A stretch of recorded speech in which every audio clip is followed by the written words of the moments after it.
Bismillahirrahmanirrahim. Assalamualaikum warahmatullahi wabarakatuh. Saya izin berdiri boleh apa enggak? Saya berdiri aja ya, biar kelihatan glowingnya gitu ya. Jadi nanti kalau malam ini kajian kita ada sesuatu yang baik yang bisa teman-teman share, silahkan share ya. Baik, teman-teman sekalian, malam ini kita akan coba bicara sesuatu yang penting untuk kita hadirkan di akhir tahun baru kita dan di awal tahun baru kita. Agar apa Ustadz? Agar kita bisa mendapatkan kebaikan dan kebahagiaan dalam hidup. Sekarang saya mau tanya, teman-teman yang hadir malam ini, ada nggak yang ngerasa sepanjang tahun ini hidup kita itu banyak ujiannya? Ada apa enggak? Ada yang ngerasa banyak ujian? Yang mana orangnya? Oh kamu ya, iya ya, kelihatan dari wajahnya ya. Mungkin ada di antara teman-teman yang ngerasa, Ustadz, hidup yang aku jalani selama tahun ini teh ya gitu deh Ustadz, ada sakit hatinya, ada kecewanya. Ada yang begitu apa enggak? Ada ya? Atau juga ada sesuatu yang mengecewakan di hati kita? Ada atau tidak? Ya, apapun itu. Nah, saya ingin sampaikan begini ke teman-teman. Apa yang sudah terjadi tidak akan bisa diulangi kembali. Betul apa enggak? Ya, Kang Ridho, boleh enggak ininya dimajuin ke sini? Apa whiteboardnya? Baik, teman-teman sekalian, bersyukur kita malam ini dilembutkan hatinya untuk bisa datang ke masjid. Betul apa enggak?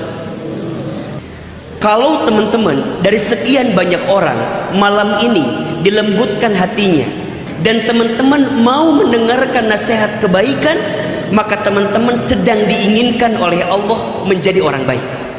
Ini poinnya ya.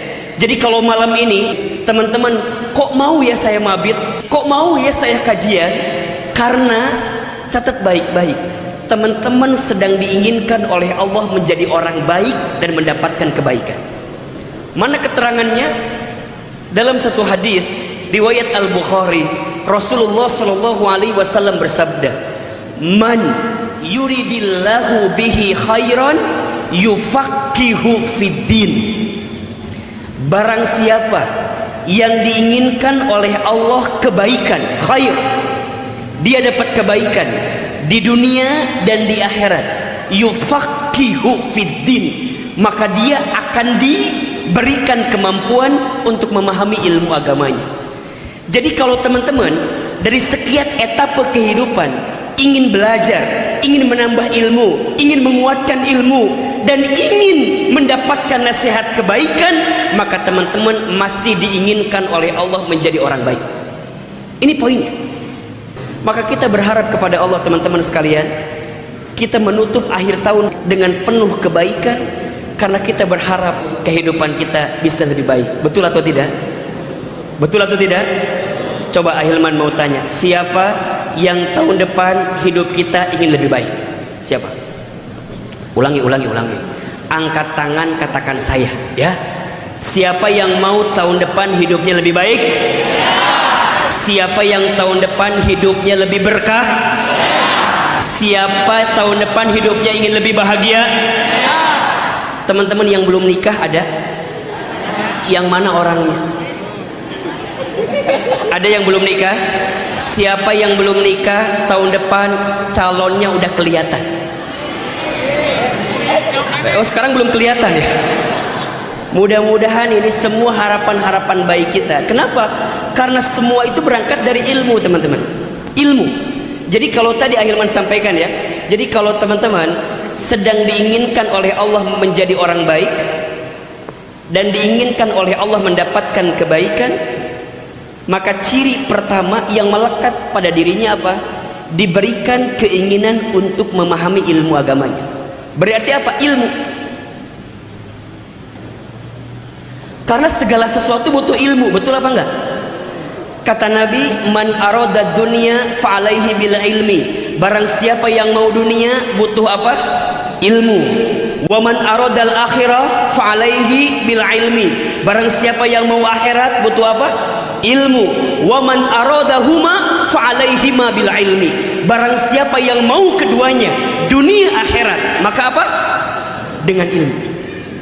Maka jangan kaget, dalam Quran surat Al-Mujadilah ayat 11 Allah sampaikan kepada kita, yarfa'illahu alladhina amanu minkum walladzina utul ilma darajat.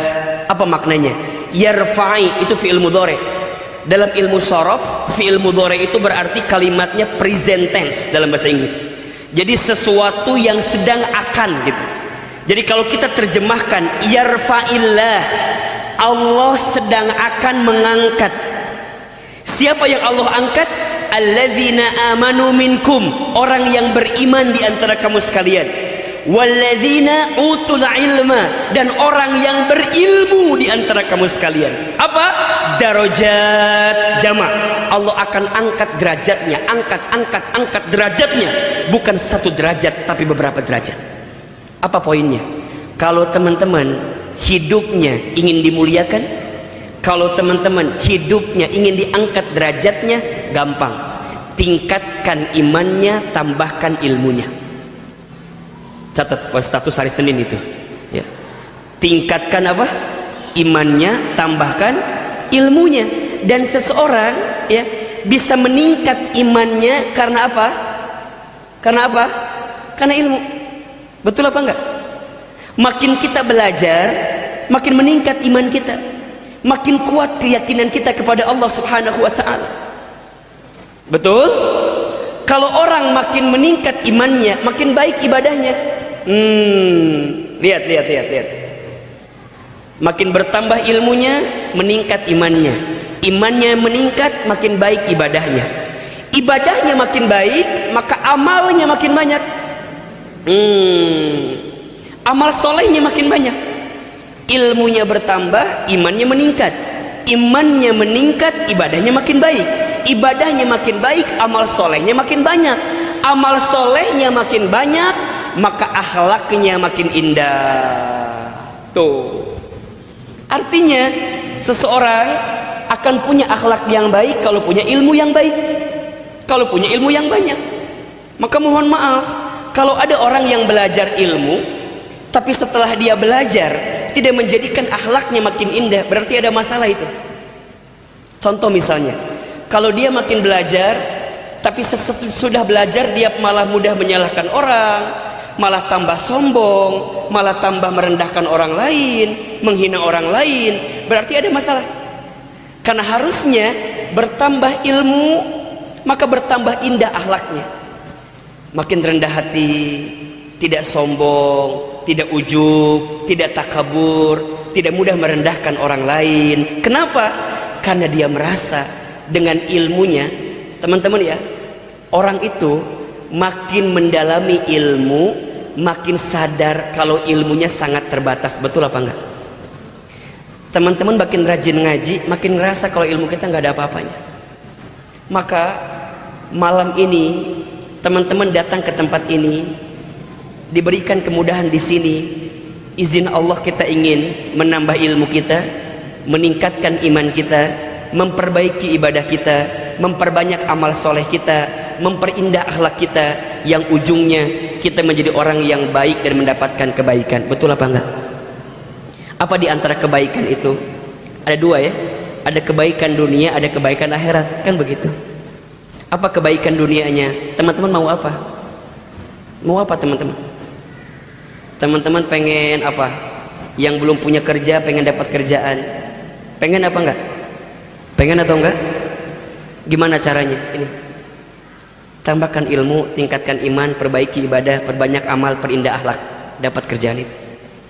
Teman-teman yang belum punya jodoh, pengen segera dapat jodoh, udah tingkatkan ilmunya, tingkatkan imannya, maka ketemu nanti jalannya.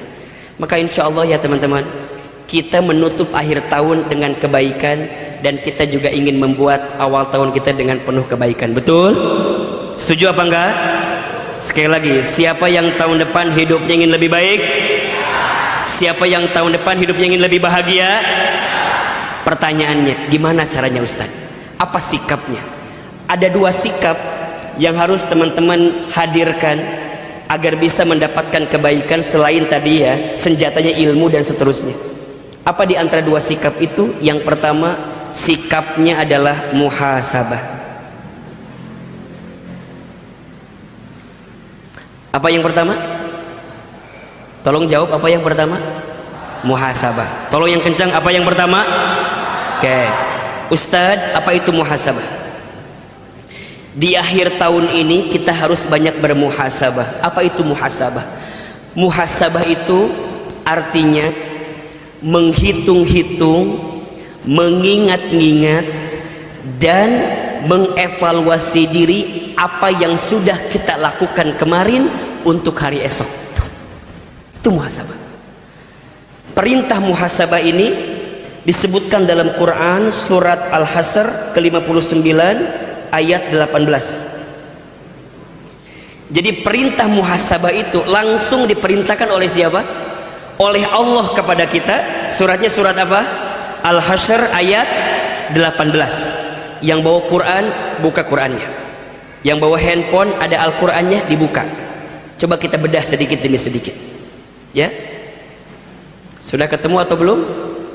Ahilman lihat teman-teman, Al-Qurannya di luar kepala semua ini. Di luar maksudnya gitu ya. Ayo, sudah ketemu atau belum? Surat Al-Hasr surat ke-59 ayat 18. Ya.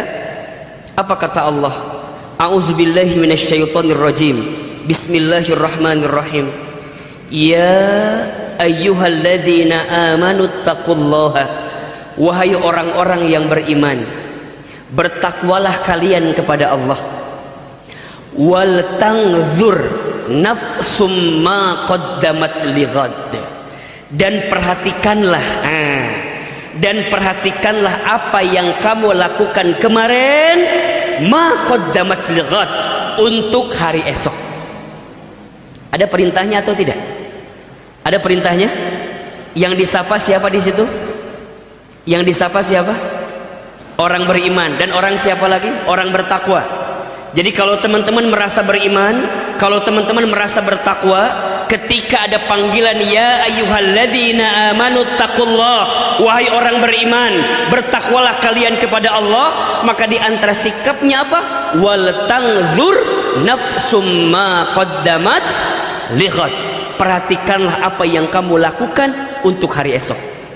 Pertanyaannya, Ustadz, hari esok itu maknanya apa? Boleh jadi ada dua maknanya. Makna pertama, hari esok yang kelihatan oleh kita. Tapi yang dimaksud lighad di sana adalah kehidupan pasca kehidupan dunia yang kita jalani. Artinya apa? Berarti kehidupan dunia ini bukan akhir kehidupan kita. Betul apa betul? Betul apa betul? Berarti setelah kehidupan dunia masih ada kehidupan atau tidak? Masih panjang atau tidak? Masih sangat panjang. Mungkin pernah teman-teman dengar ya, manusia itu dalam hidup akan bertemu setidaknya 12 etapa kehidupan. 12. Kalau kita gambarkan di sini misalnya. Perhatikan. Ya, yang pertama, manusia akan ketemu dengan alam ruh namanya. Apa yang pertama? Ruh. Yang kedua, alam ruh selesai, manusia akan ketemu dengan alam rahim. Apa yang kedua? Alam rahim. Yang ketiga, manusia ketemu dengan alam dunia. Apa yang ketiga? Dunia. Ulangi, yang pertama apa? Ruh. Yang kedua rahim. Yang ketiga dunia. Ruh sudah kita lewati, rahim sudah kita lewati, dunia sedang kita jalani. Betul? Setelah dunia masih ada atau tidak? Masih. Setelah dunia manusia ketemu dengan ujung kehidupan dunia. Namanya apa? Kematian. Kita semua pasti mau tidak mau, suka tidak suka, pasti akan mati. Betul apa betul? Yakin akan mati? Yakin. Ini kan dari wajahnya hampir sama semua. Wajah-wajah camat semua. Apa itu camat? Calon mati. Cuman kita nggak tahu waktunya. Bisa jadi teman-teman duluan, Ahilman belakangan. Bisa. Atau dibalik, Ahilman belakangan, Teman-teman duluan. Jadi siapa yang duluan? Waktu mati itu nomornya nomor cabut, bukan nomor urut. Kalau nomor urut, kasihan yang pertama Abdul Basit namanya, ketua pengurus DKM kita ya. Mungkin yang hurufnya A duluan, tapi nomornya bukan nomor urut, tapi nomornya nomor cabut. Jadi bisa kapan saja yang meninggal di antara kita. Betul? Usia muda, jangan leha-leha. Ustadz, kan aku masih muda, masih lama, keles. Enggak tahu. Betul apa enggak? Bahkan mohon maaf, yang masih muda potensi matinya lebih besar dibanding yang sudah tua. Cius, beneran. Ustadz belum pernah dengar ada nenek kakek yang meninggal karena trek-trekan motor. Asa nggak ada. Yang ada anak-anak muda trek-trekan motor mati. Ada apa enggak? Ada. Ustadz belum pernah dengar ada nenek kakek meninggal karena oplosan minuman keras. Asa nggak ada. Anak muda yang oplosan minuman keras mati. Ada atau tidak? Ada. Ustadz belum pernah dengar ada seorang nenek yang loncat dari apartemen tertinggi karena diputusin sama kakeknya. Asa nggak ada. Yang ada anak gadis putus sama pacarnya kemudian bunuh diri. Ada atau tidak? Ada. Jadi yang masih muda tuh potensi matinya lebih basah. Makanya hati-hati. Ini wajah-wajahnya hati-hati, hati-hati, hati-hati. Kan semua pasti akan mati ya. Betul apa enggak? Orang kaya mati, orang miskin, raja-raja, rakyat biasa, yang duduk, yang berdiri, wafat gitu. Mati. Semua ketemu dengan kematian. Dunia selesai. Masuk etapa yang keempat namanya alam kubur. Jadi ternyata setelah kehidupan dunia ada alam kubur yang akan kita temui. Ahilman, bagaimana kehidupan alam kubur kita? Bisa terlihat bagaimana kebiasaan kita di dunia. Apa yang menjadi kebiasaan kita di dunia, maka itu yang akan menjadi bagaimana potret kehidupan alam kubur kita. Kalau selama di dunia kita menjalankan kebaikan, maka insya Allah alam kubur kita penuh dengan kebaikan.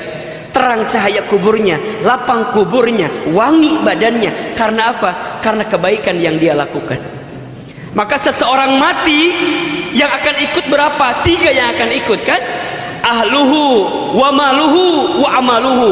Yang akan ikut kepada orang yang mati 3: keluarganya, hartanya, amalnya. Yang 2 balik lagi, yang 1 ikut ke dalam. Yang 2 balik apa Ustadz? Yang balik keluarganya pasti balik. Betul? Harta balik. Ada orang yang punya mobil bagus, kira-kira dikubur sama mobilnya apa tidak? Enggak, mobilnya cuma nganterin sampai depan gerbang kuburannya aja. Ada suami punya istri yang cantik. Ada nggak istrinya bilang sama orang, jangan dikubur dulu, aku mau ikut ke dalam? Ada nggak? Nggak ada. Pulang, harta pulang, keluarga pulang. Yang ikut apa? Amal. Maka sebaik apa amal kita di dunia, maka itu yang akan menggambarkan kebaikan kita nanti di alam kubur. Setelah alam kubur, manusia ketemu dengan hari kiamat. Hari dihancurkan seluruhnya. Semua dihancurkan. Setelah ketemu hari kiamat, manusia ketemu dengan hari dibangkitkan. Yaumul Ba'ats namanya. Dibangkitkan. Setelah dibangkitkan, manusia dikumpulkan. Yaumul Mahsyar namanya. Setelah dikumpulkan, manusia nanti berharap mendapatkan syafaatul uzma dari Rasulullah SAW. Ketemu dengan hari, diberikannya syafaat. Setelah diberikan syafaat, manusia akan dihisab dengan apa yang mereka lakukan. Hisab. Setelah dihisab, kemudian akan ditimbang. Yaumul Mizan. Setelah ditimbang, kemudian akan dipertanggungjawabkan ketika itu. Pertanggungjawaban. Pertanggungjawaban. Manusia akan ada yang mendapatkan buku dari sebelah kanan, ada yang mendapatkan buku dari sebelah kiri. Akan dipertanggungjawabkan. Setelah itu mereka akan masuk ke sebuah telaga namanya Di telaga itu kemudian mereka akan berjalan di sebuah sirat, namanya jembatan. Setelah itu baru ditentukan surga atau neraka. Coba, masih panjang kehidupan kita ini. Betul apa betul? Kita sekarang lagi ada di mana sekarang? Lagi di mana sekarang?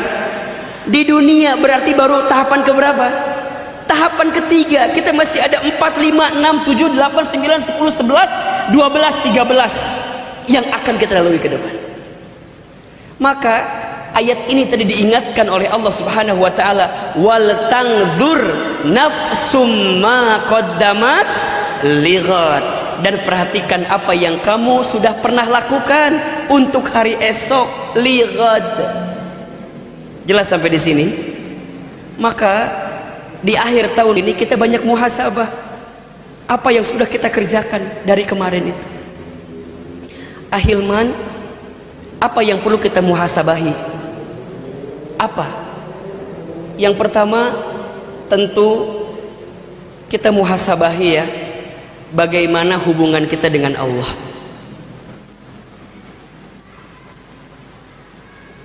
Coba dicek, selama kita hidup, kira-kira dari apa yang Allah perintahkan sudah kita kerjakan atau belum?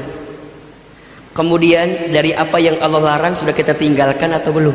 Tuh, Ustadz, yang diperintahkan apa saja? Ada yang sifatnya wajib, ada yang sifatnya sunnah. Yang wajib misalnya yang rukun Islam deh, coba diperhatikan. Bagaimana syahadat kita, sholat kita, sholat nih teman-teman, sholat. Kira-kira sepanjang tahun ini, sholat kita kayak gimana itu? Kalau hidup kita mau baik, perbaiki sholat kita. Karena setiap kebaikan itu akan dimulai sebagaimana kita bisa memperbaiki sholat kita. Makin baik sholatnya, makin baik kehidupannya. Catat ini ya, makin baik sholatnya, makin baik kehidupannya. Bahkan urusan rezeki ya, urusan rezeki, ternyata kualitas rezeki kita itu berbanding lurus dengan kualitas sholat kita. Keterangannya ada di surat Toha ayat 132. Surat apa? Toha ayat berapa? 132. Kualitas sholat kita menentukan kualitas rezeki kita. Mana ayatnya Ustaz? Wa'mur ahlaka bis sholat, dan perintahkanlah keluargamu untuk sholat. Wastabir alaiha, dan bersabar-sabarlah dalam sholat itu. La nas'aluka rizqan, kalau sholatnya sudah benar, jangan pernah bertanya tentang rezeki. Nahnu narzukuka, kata Allah, kami yang akan menjamin rizkimu. Wal akibatu littaqwa, karena itu akibat ketakwaan engkau kepadaku, kata Allah. Jadi kalau teman-teman sekarang pengen dibenerin rizkinya, pengen dilancarin urusannya, jaga sholat. Karena sholat itu fondasi utama. Ingat, inna awwala ma yuhasabu bihil abdu yaumal qiyamah as-sholat. Sesungguhnya perkara pertama yang akan dihisab ketika hari kiamat adalah sholat. Jika sholatnya baik, baik seluruhnya. Jika sholatnya buruk, buruk seluruhnya. Makanya teman-teman akhwat, kalau antum cari calon suami, gak usah yang susah-susah. Minta aja sama Allah, ya Allah, hamba pengen punya suami yang soleh, pinter, kaya, ganteng. Udah itu aja, nggak usah banyak-banyak. Apa tadi mintanya? Soleh, kaya, pinter, ganteng. Udah, minta itu aja. Jelas tidak? Jadi kalau minta suami, minta yang seperti apa? Soleh, kaya, pinter, ganteng. Dah itu aja. Dah itu aja. Minimal ya Allah kayak Ustadz Hilman aja. Minimal ini banyak, minimal. Antum juga sama ikhwan. Kalau minta calon istri ya yang belum nikah ya, nggak usah yang minta macam-macam. Minta aja istri yang wajahnya cantik, badannya juga bagus. Minta yang cantik ya. Syukur-syukur anak satu-satunya, orang tuanya udah tua, punya penyakit jantung ya, hartanya di mana-mana ya, minta yang begitu-gitu aja ya. Minta yang soleh. Apa ciri kesolehan yang paling gampang? Orang yang jaga sholat. Akhwat, antum cari ya ikhwan yang pandai menjaga sholat. Sholat aja dijaga, apalagi kamu gitu. Serius. Kalau dia nggak bisa jaga sholat, sholat aja dia tinggalkan, apalagi kamu. Maka jaga yang senantiasa orang yang pandai menjaga sholat. Terus yang kedua, kalau antum cari ikhwan yang kalau ngaji tidak duduk nyender ke tembok. Ya. Kenapa Ustaz? Karena yang nyender ke tembok itu tidak pantas dijadikan sandaran. Karena dia aja sibuk nyari sandaran. Bagaimana mungkin dia bisa jadi sandaran orang duduk juga nyender? Dan gak usah pindah, biasa aja kali. Gak usah tiba-tiba jadi nggak geser gitu, biasa gitu. Iya benar ya. Kenapa Ustaz? Bener akhwat, antum itu pasti butuh sandaran, bener apa enggak? Makanya coba dilihat kenapa perempuan itu kalau foto pasti miring gitu. Makin miring.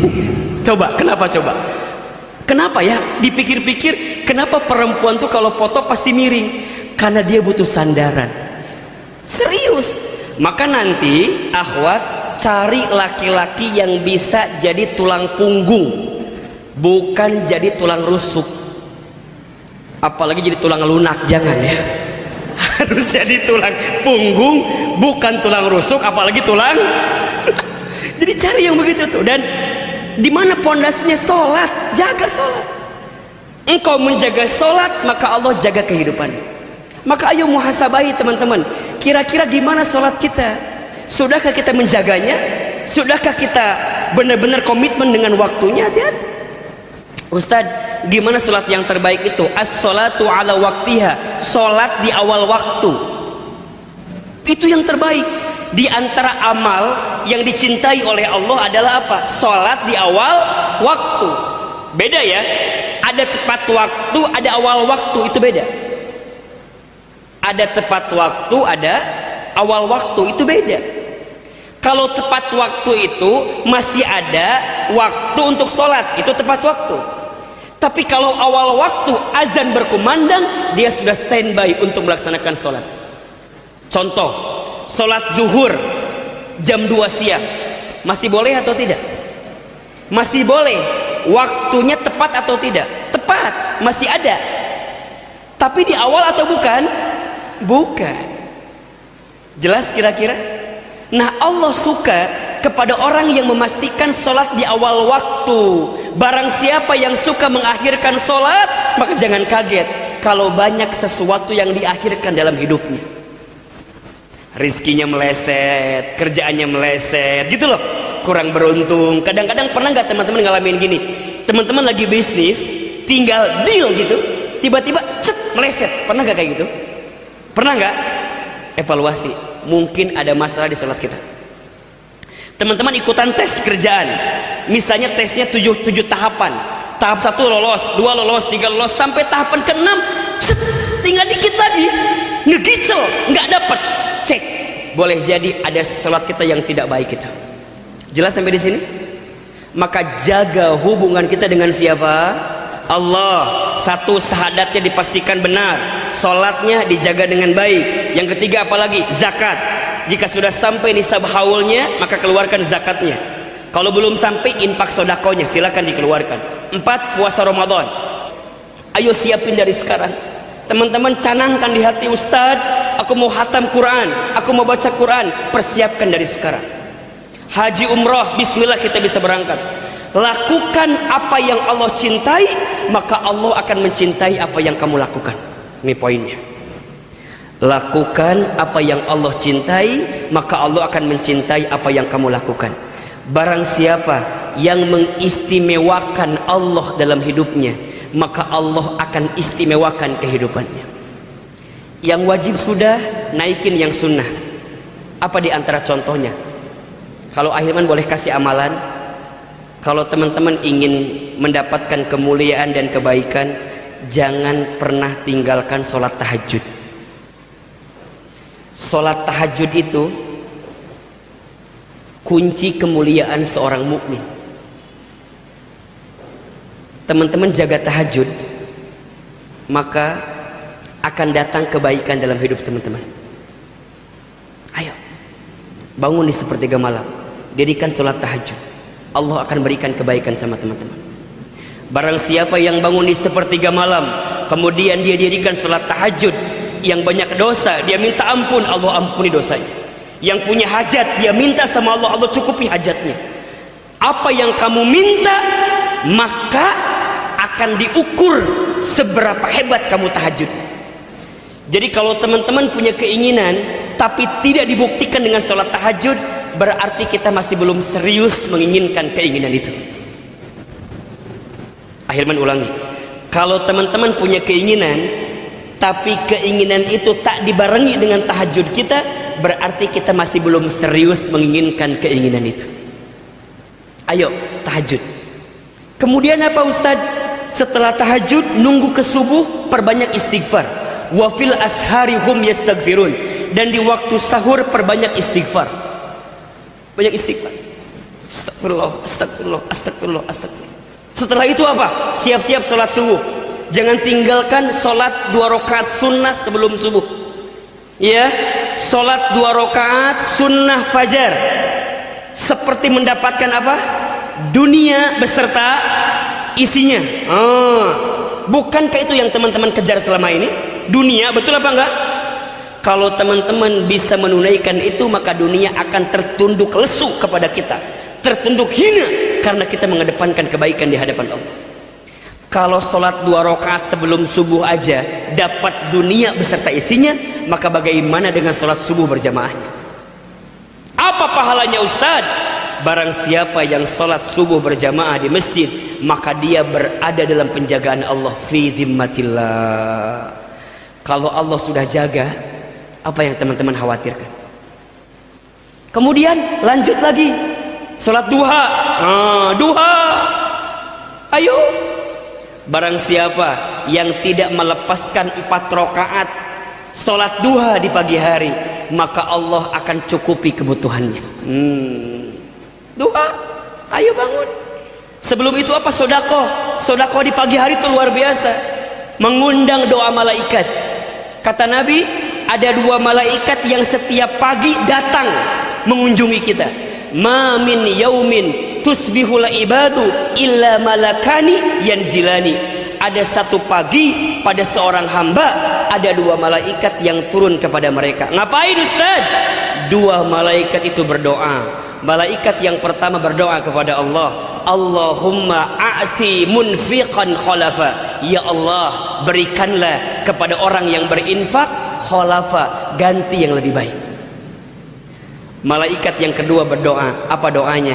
Allahumma a'ti mumsikan talafa. Ya Allah, berikanlah kepada orang yang pedit, medit, koret, kopet, meregehese, cap jahe, buntut kasir. Apalagi? Apa? Kopet, koret, kopet, meregehese, pelit, medit, apa? Talafa, binasakan dia dengan sifat pelit yang ada dalam dirinya. Allahu Akbar. Maka ayo sedekah. Kemudian apalagi sholat duha, jaga itu. Jaga hubunganmu dengan Allah, maka Allah akan jaga dirimu. Maksudnya apa Ustaz?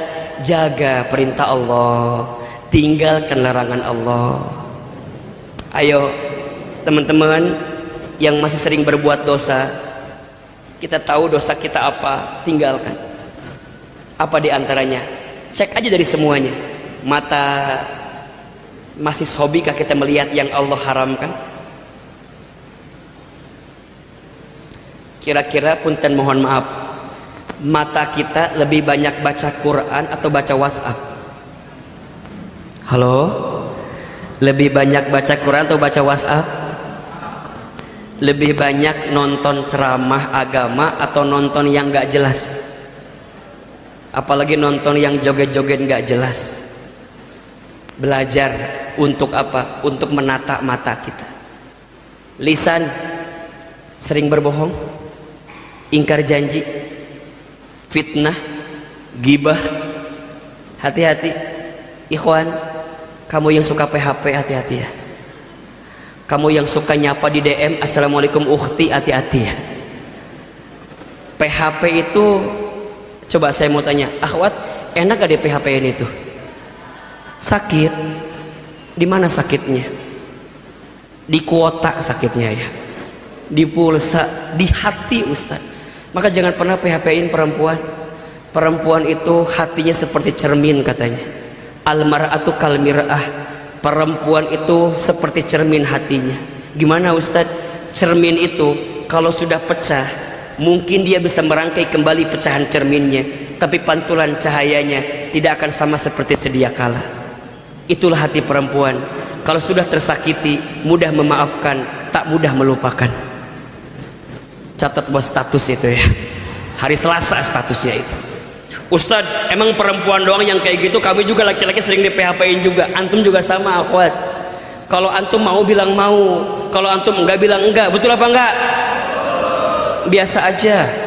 Kayaknya kenceng amat betulnya itu. Ya. Kalau mau enggak. Hati ini bukan untuk dipermainkan, betul apa enggak? Kalau aku bersama kalian. Kalau iya enggak. Ya, hati-hati, kita anggap Ustaz biasa aja, hati-hati. Jangan ada orang yang tersakiti karena perbuatan kita. Satu kali saja kamu menyakiti hati orang lain, khawatir kita akan dihisab oleh Allah karena kelakuan kita menyakiti hati orang lain. Jadi gimana? Udah, urusan hati mah jangan dibuat bimbang. Iya, enggak. Mau, enggak. Hatiku bukan lampu merah, bukan lampu kuning, bukan lampu hijau. Merah berhenti, kuning siap-siap, hijau jalan. Tolong tunjukkan lampumu apa. Mau merah, ya udah berhenti. Mau hijau, kasih kesempatan. Bener, capek urusan hati ini. Betul apa enggak? Kasihan banget kalian tuh ya Allah. Hati-hati, lisan sering berbohong, lisan sering membuat orang lain PHP karena perbuatan kita. Hati-hati. Gibah, tanpa sadar berapa banyak orang yang kita omongin kejelekannya. Julid, tahu julid? Apa itu? Jujur walaupun sakit. Nyelakit. Ustadz, aku mah alhamdulillah gak pernah ngomongin orang lain. Alhamdulillah aku punya teman namanya Ida Ustadz. Si Ida tuh kerjaannya ngomongin orang lain Ustadz. Aku mah alhamdulillah enggak pernah Ustadz. Tapi aku punya teman namanya Ida. Si Ida teh kerjaannya ngomongin orang lain. Dalam hati saya, hari kamu ngomongin siapa itu teh? Ngomongin siapa tadi? Tinggal ngomongin orang lain juga kan? Hati-hati, jangan sibuk dengan aib orang lain. Padahal aib kita juga banyak. Betul apa enggak? Kita ini dirahmati, dimuliakan karena apa coba? Karena Allah menutup aib-aib kita saja. Betul? Kalau aib kita dibuka, apa yang mau kita banggakan? Gak ada, teman-teman. Jadi gimana Ustadz? Belajar menata hati. Lisan kita jangan nyakitin orang. Kita mah kadang-kadang suka gak kuat kalau ngomongin orang teh. Gak kuat. Bahkan ketika ngaji pun ngomongin orang kita mah. Datang pengajian, ngomongin sama temennya. Kan gitu biasanya kalau ngaji itu suka sama teman kita, biasa gitu. Ustaz mah aneh, nggak tahu kenapa ya, terutama perempuan gitu. Kenapa kalau ngaji teh kudu di sampingnya teman dia? Pernah loh kejadian, dia janjian sama temennya, terus temennya tuh datangnya telat, terus dia datang duluan, nah dia duduk di sini, ini kosong kan, kemudian dia take pakai tas, ada, nggak tahu di sini ada atau enggak, di take pakai tas, orang datang sama dia ditanya kosong apa enggak. Padahal orangnya belum datang, di tag pakai tas, ditanya kosong apa enggak.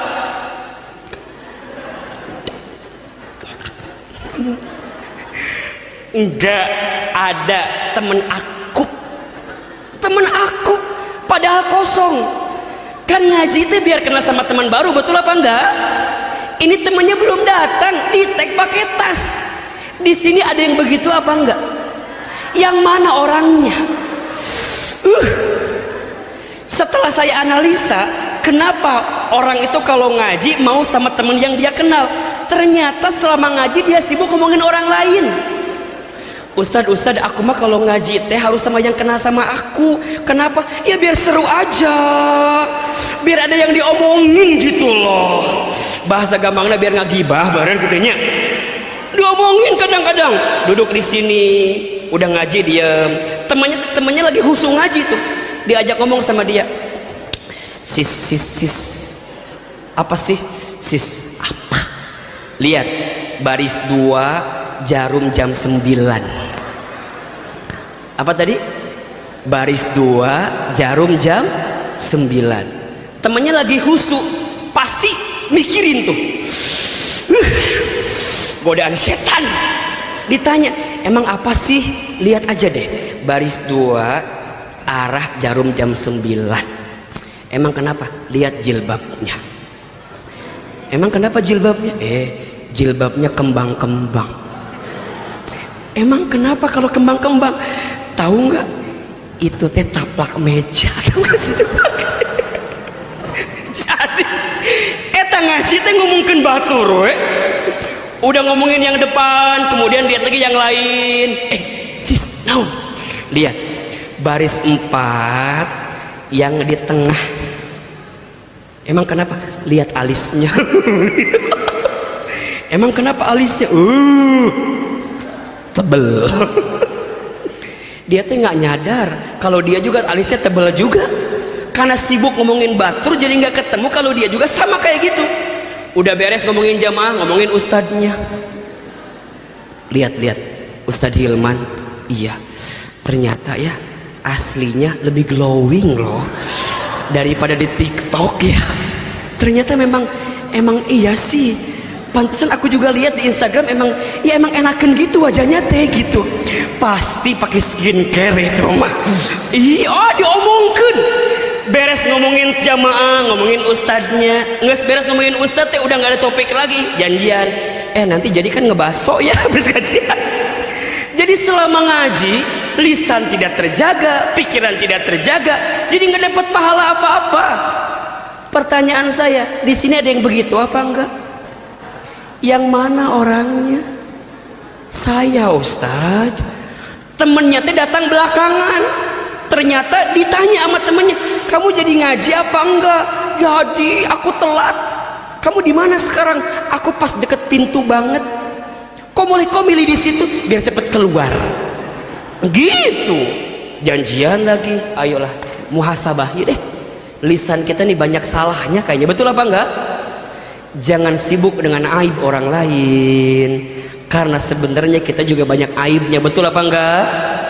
Ayo evaluasi. Apalagi Ustadz, tangan kita pernah menyentuh yang haram atau tidak? Pernah bersentuhan dengan yang haram atau tidak? Nih, hati-hati dengan jempol kita. Hati-hati. Sekarang seseorang itu bisa terjelembab pada satu keburukan ketika dia salah menentukan jempolnya. Hati-hati dengan menebar hoax. Hati-hati. Saring sebelum sharing. Apa? Saring sebelum gimana cara nyaringnya? Satu, pastikan ini benar atau tidak. Apa yang pertama? Benar atau tidak. Yang kedua apa? Ini bermanfaat atau tidak. Ini benar Ustadz, iya kita share, tapi bermanfaat atau tidak? Mungkin buat kita bermanfaat, bagi orang bermanfaat atau tidak? Yang ketiga, ada orang yang dirugikan atau tidak dari apa yang kita share? Jangan sampai ngomongin orang. Teman-teman kan kadang-kadang kita suka kuat ya, suka komen gitu. Ada tuh video Ustadz yang lagi viral di TikTok tuh, lagi rame itu. Ustadz bilang gini, ridho, terima apa yang Allah berikan, begitu kan? Ada yang komen, Ustadz mah ngomong bisa aja, ngomong mah gampang. Aku yang merasakan enggak. Cik, atuh terima aja dulu, nggak usah komen-komen gitu nih riuh. Komen meni sibuk. Teman-teman, apa sih susahnya bilang alhamdulillah, makasih ya Ustadz udah ngingetin saya. Iya enggak? Apa susahnya? Kenapa harus kemudian membantah sesuatu yang udah jadi kebaikan bagi kita? Kemudian apalagi Ustadz, kira-kira pastikan dari apa yang kita baca ini benar tidaknya, manfaat tidaknya, ada yang dirugikan atau tidaknya. Kemudian kira-kira ini kalau saya share akan jadi pahala kebaikan atau enggak buat kita. Makanya teman-teman, malam ini nih kita ikut mabit nih, kalau ada yang baik ambil story-nya, kemudian share di Instagram kita. Jangan takut, kita nggak pernah tahu, boleh jadi ada orang yang baca story kita, tersentuh hatinya, mendapatkan hidayah, mereka jadi baik gara-gara postingan kita. Betul apa enggak? Maka jangan kemudian, Ustaz aku mah sering takut dianggap pria. Hati-hati, takut dianggap pria itu berarti di hati kita ada riaknya. Betul? Nothing tulus aja. Kalau yang nggak ikhlas itu apa Ustadz? Kalau yang nggak ikhlas cirinya begini, dia upload sesuatu sampai 1 jam nggak ada yang like, dia hapus lagi. Kok nggak ada yang like ya? Kok nggak ada yang komen ya? Nah dia dihapus, berarti ria selama ini. Kalau dia tahu itu kebaikan, ya udah, nothing tulus aja. Boleh jadi itu ada pahala kebaikan sama kita. Betul apa enggak? Teman-teman, perbaiki hati ya. Jangan sibuk sama penilaian orang lain. Kenapa? Karena setiap orang pasti melihat kita beda-beda. Betul apa enggak? Betul apa enggak? Teman-teman yang di kiri, yang di tengah, yang di kanan lihat Ahilman beda atau sama? Beda. Mungkin yang di kiri melihat Ahilman teh agak-agak cabi gitu ya. Yang di kanan mungkin lihatnya agak-agak sedikit bagus, karena memang tipologi wajah saya enakan sebelah kanan lihatnya. Makanya kalau foto saya rata-rata begini semua kan, karena saya tahu ini yang paling bagus wajahnya ya, bagian ini. Mungkin yang di tengah melihat saya teh bengkak gitu, mungkin ini mah nggak tahu ya. Yang di kiri lihatnya cabi, yang di kanan lihatnya tirus, yang di depan lihatnya bengkak. Kita nggak pernah tahu. Tidak akan bisa kita menyenangkan semua orang. Betul apa betul? Akan ada aja orang yang nggak suka sama kita. Betul? Maka jangan sibuk sama penilaian orang lain. Jangan sibuk menceritakan dirimu kepada orang lain. Yang menyukaimu tidak butuh itu, yang membencimu tidak percaya dengan itu. Catat buat status hari Rebo itu. Semua orang pasti beda-beda ngelihat kita. Coba tolong saya tanya, tolong jawab. Cacian dan pujian, mana yang lebih penting untuk kita? Cacian atau pujian? Jawab, cacian atau pujian? Tolong jawab, cacian atau pujian? Cacian? Siap dibully tiap hari? Ustaz, apa dong yang lebih penting? Mohon maaf, cacian dan pujian dua-duanya sama saja. Dipuji tidak terbang, dicaci tidak tumbang. Catat status hari Kamis ya. Tidak silau dengan pujian, tidak galau dengan cacian. Karena dua-duanya hanyalah penilaian manusia saja. Semua orang muji kita, belum tentu kita mulia. Hati-hati, hati-hati dengan pujian, karena banyak nyamuk yang mati gara-gara tepuk tangan. Betul? Banyak nyamuk mati gara-gara apa? Tepuk tangan. Hati-hati dengan cacian, karena boleh jadi itulah kesalahan kita yang perlu kita evaluasi diri. Dua-duanya sama saja. Jadi gimana Ustadz? Sibuklah apa?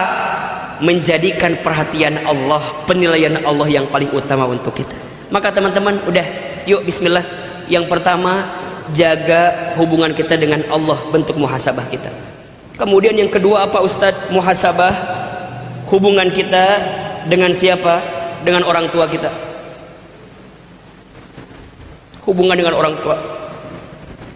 Teman-teman sekalian, ridhonya Allah itu ada pada ridhonya orang tua, dan murka bencinya Allah ada pada murka benci orang tua. Ridhollah fi ridhol walidain wa suhtullah fi suhtil walidain. Ridhonya Allah ada pada ridho orang tua, benci murkanya Allah ada pada benci murka orang tua. Ahilman berpesan kepada teman-teman ya, kalau kita mau sukses, kalau kita mau berhasil, jaga hubungan kita dengan orang tua kita. Muliakan orang tua kita, maka Allah akan muliakan hidup kita. Bahagiakan orang tua kita, maka Allah akan bahagiakan kehidupan kita. Terutama ibu kita. Satu kali sahabat bertanya kepada Rasulullah, ya Rasulullah, kepada siapakah aku harus berbuat baik? Rasul menjawab, ummuka, kepada ibumu. Summa ummuka, kepada ibumu. Kemudian ummuka, kepada ibumu. Thumma abuka, kemudian kepada bapakmu. Ibu disebutkan 3 kali. Kenapa Ustaz? Karena ada pengorbanan ibu yang begitu besar kepada kita. Ada 5 air yang dikeluarkan oleh seorang ibu untuk anaknya, dan seorang anak tidak akan bisa membalas air itu. Ada berapa? 5. Yang pertama, air ketuban saat ibu mengandung anaknya. Yang kedua, air darah saat ibu melahirkan anaknya. Yang ketiga, air susu saat ibu menyusui anaknya. Yang keempat, air keringat saat ibu merawat membesarkan anaknya. Yang kelima, air mata saat ibu menangis mendoakan anaknya. Ada berapa? Ada berapa? Yang pertama, air ketuban saat ibu mengandung anaknya.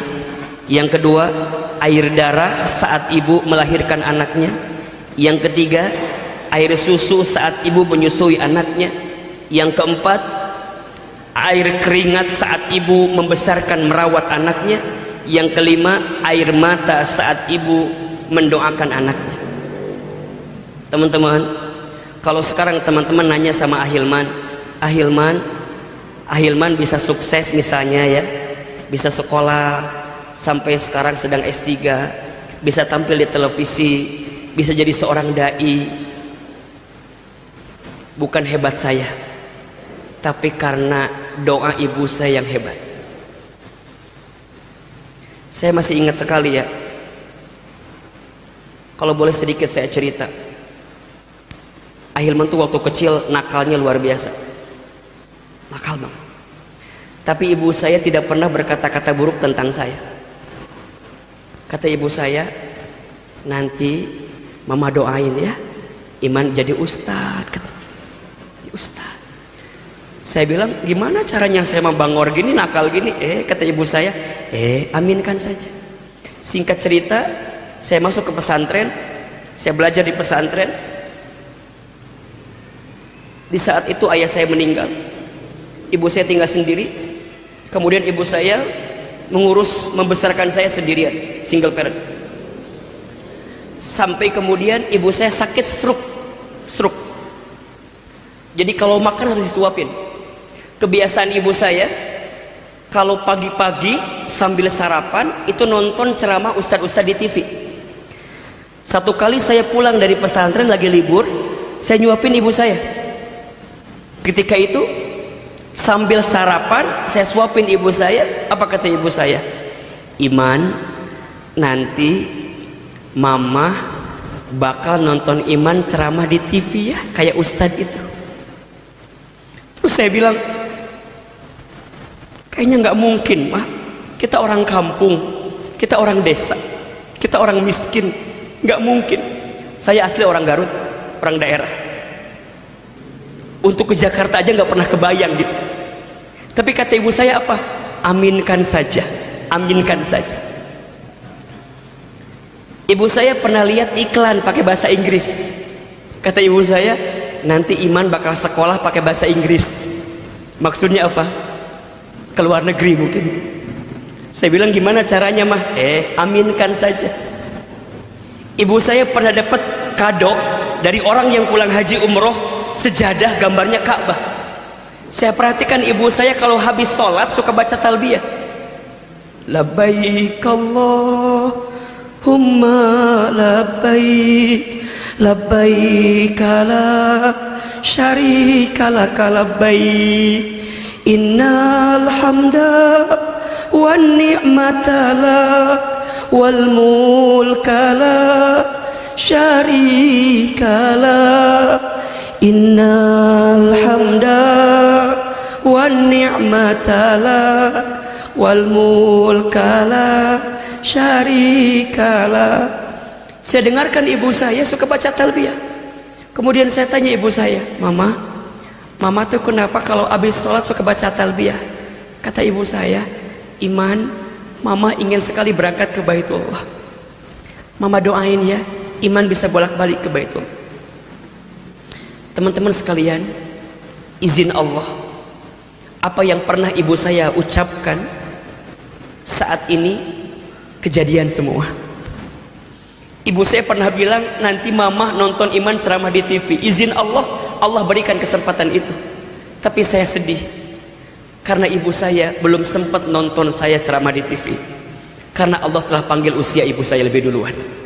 Kita bisa berangkat haji dan umroh dengan izin Allah, karena kita pembimbing haji dan umroh di beberapa tour and travel.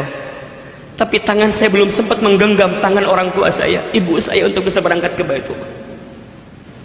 Saya bisa dapat kesempatan sekolah ke Amerika, ke Kanada, ke Jepang, bisa dapat safari dakwah di sana, bisa dapat exchange student ke Jepang. Izin Allah. Tapi ibu saya nggak pernah tahu kalau anaknya pernah berangkat ke sana. Tapi kalau boleh ditanya, apa yang mengantarkan ini semua? Tentu ini semua izin Allah. Tapi kalau boleh saya jawab, bukan hebatnya saya, tapi hebatnya ibu saya, hebatnya doa orang tua saya. Maka di akhir tahun ini, saya mengajak teman-teman muhasabah hubungan kita sama orang tua kita. Pulang dari sini nanti, tahun depan nggak boleh kita nyakitin hati orang tua lagi, nggak boleh kita membantah orang tua lagi, nggak boleh kita mengangkat suara lebih tinggi dibanding orang tua itu. Hati-hati ya, kalau belum bisa membahagiakannya, maka jangan pernah menyakitinya. Karena satu kali saja kita menyakiti hati orang tua, maka akan ada kekecewaan yang datang dalam kehidupan kita. Kalau sudah tidak ada, teman-teman akan kehilangan sedalam-dalamnya perasaan itu. Maka pesan saya, ayo banyak muhasabah, perbaiki diri. Masa hidup kita mau kayak gini-gini aja? Kita mau berubah betul apa enggak? Mau berubah atau tidak? Mau berubah atau tidak? Mau berubah atau tidak? Belajar berubah. Yang pertama, jaga hubungan kita dengan Allah. Dan yang kedua, jaga hubungan kita dengan orang tua kita. Itu kunci kebaikan kita. Makin teman-teman jaga kebaikan itu, maka Allah akan jaga kebaikan bagi teman-teman sekali. Setelah itu, nanti bab di sini akan ketemu dengan apa? Sikap untuk memperbaiki diri. Jadi yang pertama sikapnya muhasabah, sikap yang kedua memperbaiki diri. Insya Allah, mudah-mudahan kita bisa ketemu lagi. Masih panjang sebenarnya yang mau Ahilman sampaikan, tapi karena waktu, mohon maaf kita tidak bisa panjang, karena setelah ini masih ada yang lain. Pesan Ahilman, perbaiki hati kita, lembutkan hati kita, jangan pernah berhenti berbuat baik, terus berbuat baik ya. Kenapa? Karena rahmat Allah itu sangat dekat dengan orang yang berbuat baik. Inna rahmatallah qaribum minal muhsinin. Sesungguhnya rahmat Allah sangat dekat dengan orang yang senantiasa berbuat baik. Terima kasih banyak, mudah-mudahan bermanfaat. Tetap semangat menjalani hari-hari kita ke depan. Semoga bisa ketemu lagi. Mau gak ketemu lagi sama Ahilman? Mau atau enggak? Saya mau tanya, kalau kita bikin kajian bulanan di sini, mau apa enggak? Serius? Mau datang? Mau ngajak yang lain? Insya Allah ya. Semoga tahun depan ada kesempatan kita bisa belajar hati di sini, belajar menata rasa di sini, dan kita bisa mendapatkan kebaikan dari apa yang kita lakukan. Mohon izin, Ahilman harus langsung ke Bogor, karena di Bogor juga sedang ada kegiatan dari teman hijrah, dari komunitas saya di Bogor, teman hijrah, sama Muhabit juga malam ini. Teman-teman berkah selalu, sukses. Terima kasih banyak. Semoga teman-teman sehat selalu, panjang umur, berkah semuanya, dan semoga Allah mengampuni kita semua. Selamat bertemu dengan waktu yang baru. Semoga Allah berikan awalnya kebaikan, pertengahannya kebahagiaan, dan akhirnya keberkahan. Yang benar dari Allah, yang salah dari Ahilman yang banyak kesalahannya. Wabillahi taufiq wal hidayah. Wassalamualaikum warahmatullahi wabarakatuh.